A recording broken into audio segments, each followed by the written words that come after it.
하나님의 말씀은 누가복음 18장 28절로 30절입니다. 베드로가 여짜오되 보옵소서 우리가 우리의 것을 다 버리고 주를 따랐나이다. 이르시되 내가 진실로 너희에게 이르노니 하나님의 나라를 위하여 집이나 아내나 형제나 부모나 자녀를 버린 자는 현세에 여러 배를 받고 내세 영생을 받지 못할 자가 없느니라 하시니라. 여러분, 지난주에 평안하셨습니까? 전 국민이 코로나19 바이러스로 인해서 불안한 시간들을 보내고 있습니다. 우리가 평안하다는 것은 평안할 때는 그 가치를 모릅니다. 오늘 우리가 이렇게 편안하게 살 수 있었던 것은 누군가가 우리를 위해서 희생하고 피를 흘렸기 때문이라는 사실을 우리는 알고 있습니다. 그러한 사실을 잊지 않고 기억하기 위해서 그 날을 기념하여 제정하고 기억하고 다시 돌아보는 날이 바로 3.1절입니다. 여러분은 어느 나라 사람입니까? 공산주의 국가에 소속해 있는 사람들은 공산주의 가치를 위해서 살아가고 민주주의 국가에 소속해 있는 사람들은 민주주의 가치를 위해 살아갑니다. 하나님의 나라, 천국에 속해 있는 사람들은 하나님의 나라의 가치를 위해 살아가게 됩니다. 애국은 자신이 소속된 나라가 지향하는 가치를 위해 사는 것이 바로 애국입니다. 여러분은 대한민국 헌법 제1조를 아십니까? 대한민국은 민주공화국이다. 대한민국의 주권은 국민에게 있고 모든 권력은 국민으로부터 나온다. 여러분, 그러나 지금 대한민국의 실상은 어떻습니까? 과연 주권이 국민에게 있는 것이 맞습니까? 혹 모든 주권은 가진 자에게 있고 나라의 모든 부와 권력은 그들에게서 나오고 그들에게로 흘러 들어가고 있는 것은 아닙니까? 왜 이렇게 헌법과 모순된 모습으로 민주주의의 결과가 나타나게 된 것일까요? 대한민국의 주권이 국민에게 있고 모든 권력이 국민으로부터 나온다고 잘못 믿고 살아가기 때문입니다. 전제가 잘못되었기 때문입니다.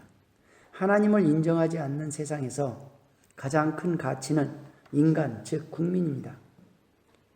국민들 스스로가 투표하여 사람을 뽑고 국민이 뽑은 사람으로 하여금 정치를 하게 하는 것이 민주주의입니다.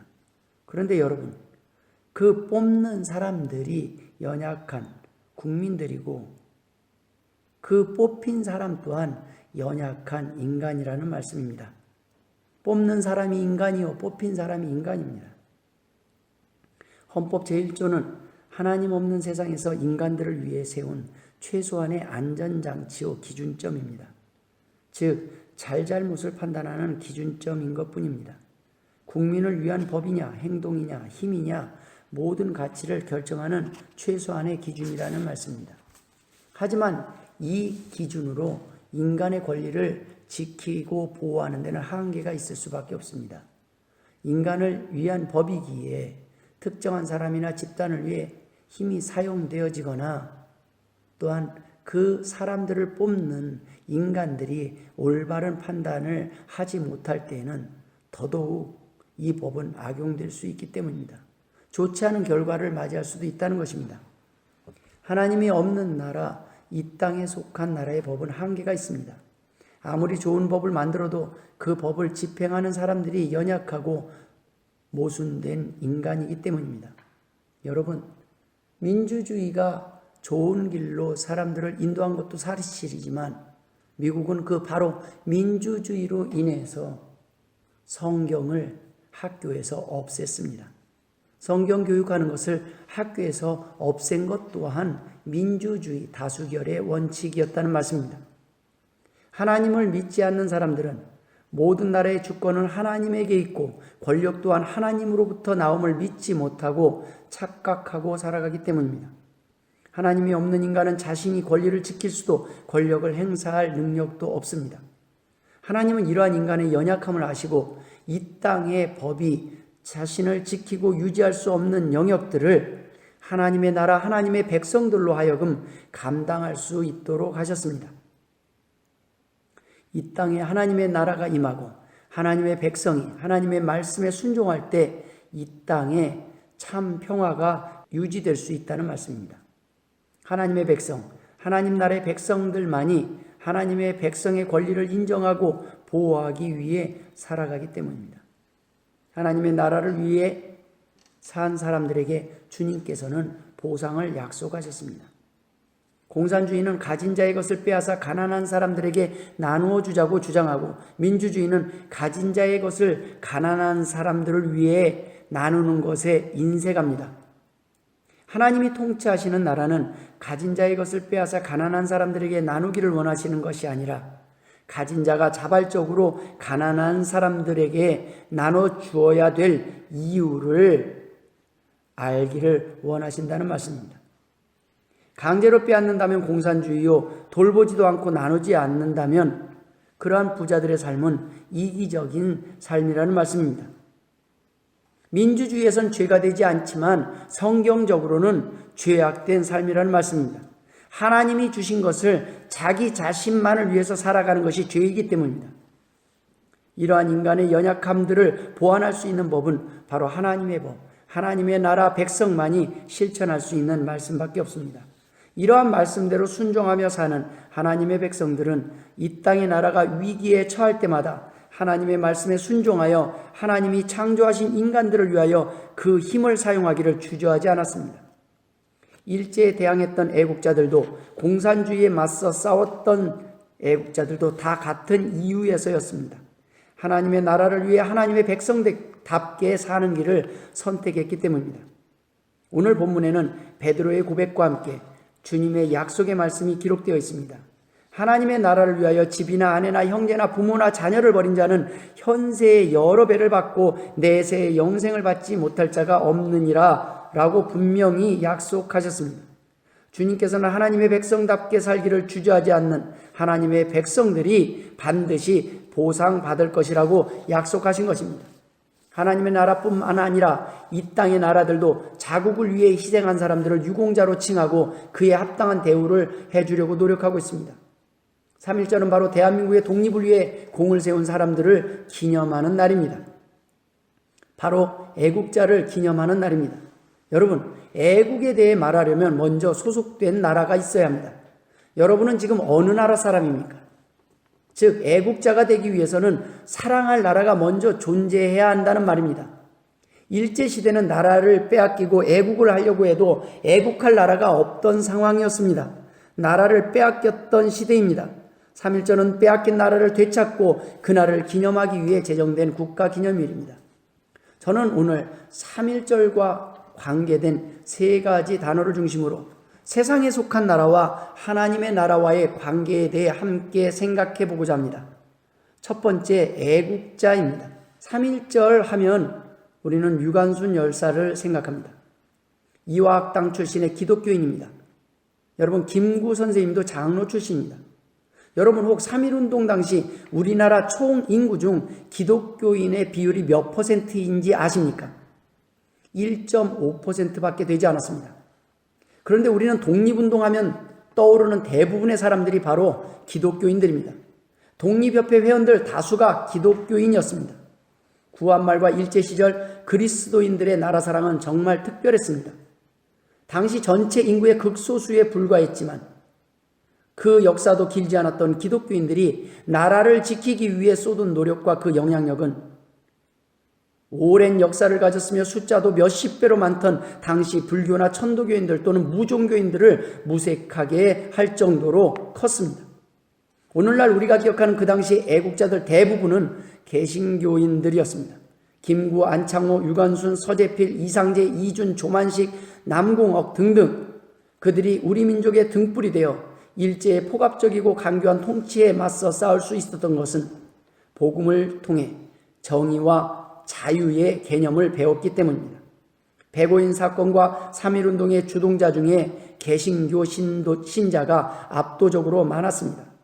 독립선언서에 서명한 민족대표 33인 중 16명이 기독교인이었으며 3.1운동의 피검자의 종교적 분류에서 기독교인이 가장 많았고 여성 피검자의 경우 기독교인이 65.6%였습니다. 당시 총인구에서 기독교인 비율로 1.5%였던 걸 생각하면 놀라운 수치입니다. 또 독립협회의 다수 회원이 개신교 신자였으며 기독교인은 그 외에도 흥사단 신민회, 대한자강회, 대한애국부인회, 대한민국 청년외교단, 대한적십자회, 반석 대한애국여자청년단 등등 헤아릴 수 없이 많은 단체를 세워 독립운동 및 시민 계몽운동에 가담했습니다.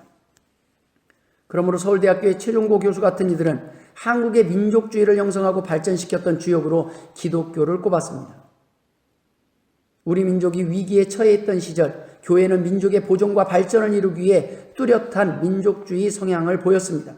도리어 교회가 민족주의 운동의 거점이 됨으로써 신앙적 중심에서 이탈할까봐 서양 선교사들이 우려했을 정도였습니다. 여러분, 이 나라를 위해 싸운 애국자들은 먼저 하나님의 나라에 속한 백성들이었습니다. 하나님이 원하시는 편에 서서 죽음도 두려워하지 않는 믿음과 용기를 가진 사람들이었기에 가능했다는 말씀입니다. 그들은 공산주의를 대항해 민주주의와 싸운 것이 아니었습니다. 하나님이 원하시는 편이 민주주의였기 때문에 그들은 민주주의와 함께 했다는 말씀입니다. 두 번째, 애국가입니다. 애국가는 나라를 사랑하는 마음으로 부르는 노래입니다. 처음 애국가는 천부여 의지없어서 그 찬송가에 붙였던 곡입니다. 올드랭사인이란 스코틀랜드 민요에 그 가사를 붙였습니다. 우리는 잘 알고 있습니다. 천부여 의지없어서 손들고 옵니다. 초창기에 우리나라는 바로 애국가를 이 곡에 붙였습니다. 동해물과 백두산이 마르고 닳도록 하나님이 보호하사 우리나라 만세. 그것이 알고 싶다 해서 우리나라 애국가의 변천 과정을 다룬 적이 있습니다. 거기에 분명 초기 애국가에는 하나님이 보호하사 우리나라 만세로 기록되어 있습니다. 애국가의 원 가사를 보면 성경에 하나님을 창조주로 여기고 하나님에게 보호를 원하는 내용이 분명히 들어 있습니다. 이런 간접 기도를 하나님이 들어주셔서 지금의 자유민주주의 사회를 허락해 주셨다고 저는 믿습니다. 특히 우리나라 애국가에 등장하는 하느님의 기원은 원래는 하나님으로 그 가사 내용은 창조주에게 나라를 보호하는 정도의 의미가 있었고 이 가사가 가장 공감되어 지금의 애국가로 남았던 것입니다. 하지만 언젠가부터 그 가사를 하느님으로 바꿈으로써 창조주 하나님은 이 땅에서 떠나셨고 공허한 하늘을 바라보는 하느님을 추구하는 나라가 된 것이 아닌지 생각해 볼 때 믿는 사람으로서 안타깝기만 합니다. 저는 지금도 애국가를 부를 때면 하나님이 보호하사 우리나라 만세로 부릅니다. 저는 하나님께서 이 나라 이 백성을 보호하신다고 믿기 때문입니다. 지금 우리나라는 애국가를 하느님으로 바꾸어서 이렇게 혼란스러운 상황들을 맞지 않은 건지 뒤돌아보게 됩니다. 하나님은 성경을 전하기만 해도 사형을 집행했던 조선의 쇄국 정책에 일본과 공산주의라는 인생 채찍을 들어 기독교를 이 땅에 전하게 하셨습니다. 여러분, 찬송가만 하나님을 기쁘시게 하는 것이 아닙니다. 하나님이 기뻐하시는 삶의 고백, 노래들을 하나님이 기뻐하심을 믿으시길 주님의 이름으로 축원합니다. 애국가뿐만 아니라 우리의 삶의 모든 영역에서 하나님이 통치하시는 나라를 인정하는 고백이 있어야 합니다. 찬송가가 바로 애국가입니다. 하나님의 통치와 주권을 인정하는 노래, 하나님의 보호하심을 간구함으로 이 나라를 이롭게 하는 노래가 바로 애국가라는 말씀입니다. 우리의 삶을 노래하는 가사 속에 하나님을 찬양하는 내용이 사라질 때 하나님의 보호하심도 사라지기 때문입니다. 처음 독립협회 사람들은 찬송가와 같은 곡조로 하나님의 통치를 간구하는 내용의 마음으로 애국가를 작사했고 불렀습니다. 세 번째, 무궁화라는 단어입니다. 우리나라 애국가에는 무궁화가 나옵니다. 무궁화의 꽃말은 일편단심을 의미한다고 합니다. 지지 않고, 그래서 영원히 핀다라는 뜻이랍니다.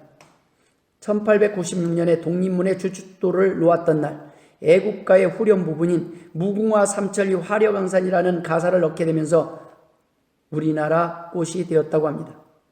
무궁화꽃은 보통 7월과 10월 사이에 피는데 100여일 동안 새벽에 우리가 자는 사이에 꽃이 핀다고 합니다.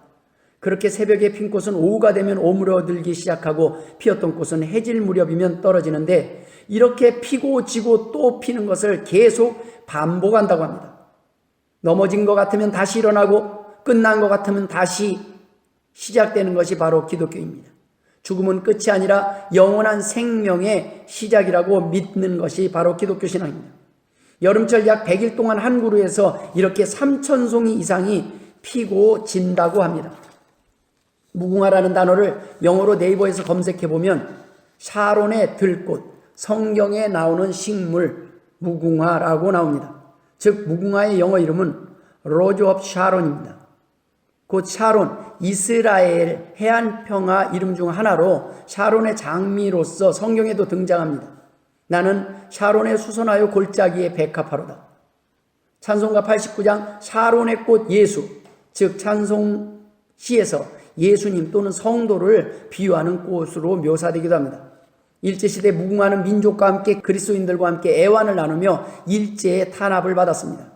애국지사 남궁옥은 강원도 홍천에서 전도사로 심우할 때 교회 안에 보통학교를 설립하고 무궁화동산이란 노래를 지어 퍼뜨렸으며 일본의 나라꽃인 사쿠라는 활짝 피었다가 곧 지지만 무궁화는 면면이 피어난다라고 말했다가 체포돼서 옥고를 치렀습니다. 일본 경찰들은 무궁화 보급운동을 불온 사상을 고취하고 민족주의를 선전하는 행위로 규정짓고 학교의 직원 및 남궁옥의 친척들까지 모두 체포 구금했으며 무궁화 8만 주를 불에 태워버렸다고 합니다. 이 일을 후세 사람들은 무궁화 동산 사건 또는 십자가당 사건이라고 불렀습니다. 무궁화 정신은 어떻게 보면 성경의 샤론의 정신에서 나온 듯합니다. 지지 않고 영원히 피는 꽃, 바로 성도들을 의미하는 꽃이 아닙니까? 불의에 대항해서 싸우되 죽이고 또 죽여도 일어나는 꽃이 바로 성도들입니다. 하나님의 백성들입니다. 처음 이 땅의 독립을 위해 모인 독립유공자들의 마음속에는 이 땅 이 민족을 하나님께서 통치하기를 바라신다는 염원이 담겨 있었던 것입니다. 말씀을 마무리 짓고자 합니다. 여러분은 어느 나라 백성입니까? 여러분은 어느 나라의 법을 지키며 살아가는 사람들입니까? 국민은 그 나라의 법을 지키며 살아가는 사람들입니다. 성도들은 이스라엘 백성의 법을 지키는 것이 아니라 천국 백성의 법을 지키며 살아가는 사람들입니다. 누가복음 20장 22절부터 25절에 우리가 가이사에게 세를 바치는 것이 옳으니까 옳지 않으니까 하니 예수께서 그 관계를 아시고 이르시되 데나리온 하나를 내게 보이라. 누구의 형상과 글이 여기 있느냐? 대답하되 가이사의 것이니이다. 이르시되 그런즉 가이사의 것은 가이사에게, 하나님의 것은 하나님께 바치라 하시니. 우리는 세상에 속한 나라의 국민입니다. 동시에 우리는 하나님의 나라의 백성입니다. 하나님의 나라의 가치를 위해 세상에 속한 나라의 법을 지키며 살아가기 때문에 하나님의 나라의 가치와 다른 방향으로는 살 수 없는 것입니다. 여러분, 왜 애국해야 합니까? 왜 나라를 사랑해야 합니까? 어떤 사람들이 진정한 애국자입니까? 어떻게 사는 것이 오늘날 이 시대의 애국입니까? 자신의 나라가 이롭게 하는 방향으로 사는 것이 애국입니다. 자신이 속해 있는 나라를 위해서 사는 것이 진정한 애국입니다. 자신의 나라가 해되게 살면 안 된다는 것입니다. 자신의 나라가 멸망의 길로 가도록 살면 안 된다는 것입니다. 북한은 지금 애국의 대상은 조선민주주의 공화국입니다. 하지만 남북한은 일제로부터 독립을 위해 싸울 때는 동지였습니다. 북한 사람들도 조선 사람이었습니다. 일제시대에는 독립을 위해 한마음으로 싸웠습니다. 신사참배를 강요하는 일본과 맞서 싸웠습니다. 그러나 공산주의와 민주주의의 이념으로 갈라졌을 때는 적이 되고 말았습니다. 일제시대 때는 독립을 위해 싸운 사람들이, 6.25 때는 민주주의를 위해 싸운 사람들이 애국자였다는 말씀입니다. 대한민국의 애국자들 가운데 많은 사람들이 기독교인들이었습니다. 기독교인들은 해방된 후 공산주의와 민주주의가 싸울 때는 민주주의의 편에서 싸웠습니다. 정확히 말하면 기독교인들은 항상 복음의 자유가 있는 편에 섰다는 말씀입니다. 그것이 바로 성도들의 애국입니다. 그들이 단지 대한민국 백성이라서 대한민국을 위해서 싸우는 민족주의자로서의 애국자가 아니라는 말씀입니다. 하나님의 편에 서서 싸웠기 때문에 진정한 애국자입니다. 하나님이 인정하시는 애국자입니다. 이 땅의 나라를 이로운 길로, 잘 되는 길로, 부유한 길로 인도하는 선각자요 애국자라는 말씀입니다. 기독교는 사람들이 하나님의 통치 아래서 행복할 수 있는 편에 서 있어야 합니다. 그 어떤 정권이 들어선다 해도, 그 어떤 나라라도 기독교 신앙의 자유가 보장되어 있는 편에 서야 하는 것입니다. 애국을 위해 우리가 해야 할 일은 무엇입니까? 하나님이 원하시는 방향을 향해 나아가는 편에 서 있는 것입니다. 기독교가 자유를 위해 싸웠고 민주주의를 위해 싸웠기 때문에 민주주의를 위해 싸우지 않은 기독교는 틀렸다라고 말하는 것은 궤변입니다. 하나님의 나라를 위해, 자유를 위해 민주주의 편에 서서 싸운 것이기 때문입니다. 자유를 위해 우리는 민주주의 편에 섰습니다.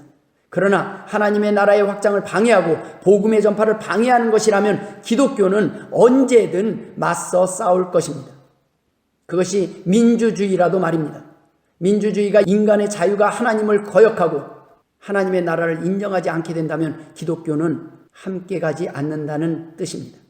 민주주의는 다수결의 원칙을 존중하고 있습니다. 만약 다수의 사람들이 다수결의 원칙으로 기독교를 억압하고 예배를 방해한다면 기독교는 함께 갈 수 없다는 말씀입니다. 때문에 지금 이 나라 정치가 어디를 향해 나아가는지 관심을 가지고 지켜보아야 합니다. 하나님이 원하시는 정치를 하는지 살펴보아야 합니다. 하나님이 원하시는 정치를 하는 사람을 세워야 합니다. 하나님이 원하시는 국가가 되도록 기도해야 합니다. 성도들은 대한민국 백성 이전에 자유민주주의 국가의 국민입니다. 자유민주주의 국가의 국민이기 이전에 하나님 나라의 백성이라는 말씀입니다. 지금 우리나라뿐만 아니라 전 세계가 코로나19로 인해 긴장의 나라를 보내고 있습니다. 처음 우리나라의 애국가 가사는 하나님이 보호하사 우리나라 만세였습니다. 지금은 그 가사를 하느님으로 바꿔서 우리나라가 이렇게 고통스럽고 혼란스러운 것은 아닌지 되돌아보게 됩니다. 하나님의 보호하심을 버리고 하느님의 보호하심을 노래하는 이 나라 국민들이 회개하고 돌이킬 수 있도록 기독교인들이 정신 차려야 할 때입니다. 이 땅에 이렇게 많은 수의 이단이 판을 치고 있음에도 긴장하지 않았고 이렇게 많은 사람들이 사단의 미혹에 빠져 있음에도 불구하고 안일했던 무늬만 기독교인이었던 그러한 교인들을 향해 하나님의 경고가 시작된 것일지도 모릅니다. 하나님을 거부했던 조선에 일본을 보냈습니다.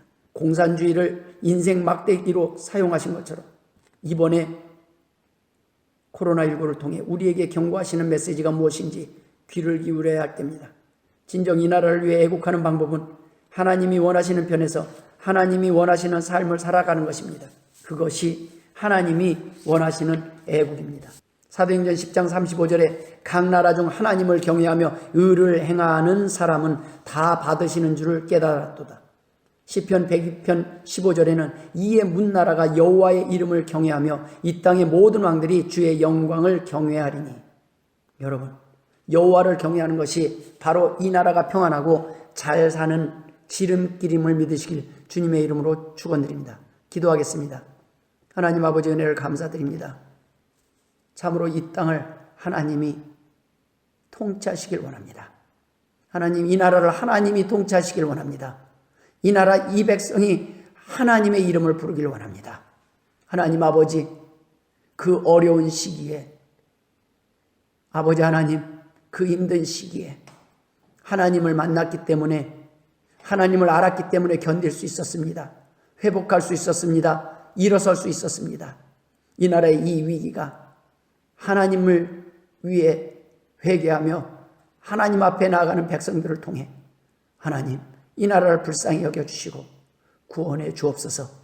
이제는 우리 구주 예수 그리스도의 은혜와 아버지 하나님의 극진하신 사랑하심과 성령님의 감화감동 역사 충만하심이 오늘도 위기의 순간 참으로 혼란에 빠진 이 나라를 하나님께 구원을 구하며 하나님 앞에 회개하며 돌아오는 백성들에게 이제로부터 영원토록 함께 있을지어다. 아멘.